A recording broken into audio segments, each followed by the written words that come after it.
Bir yoksa iki? İki. İki deyirsən. Arada biri çok soğan, iki yaş.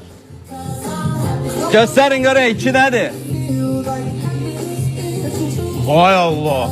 Ha ben deliyim ki. Soğan və çiyələk sən soğan. Buyur. Bana lazım idi. Görünür yaşıldı da. Ben siz elə niye elədiniz?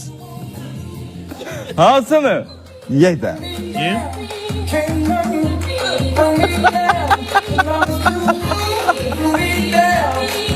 Ha bak. Bir tane de çiyələk.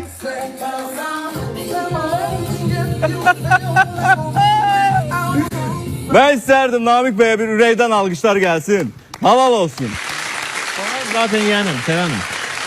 Yaxşı. Dedim hamısını yemək lazım. Yo birin yedi bəs eləyir. İstəsəz bir dənə çiyələk verib ağzınızı şirin eləyə bilərik. Götürün. Götürün bir dənə çiyələk. Senin bir aşılığını hiç unutma.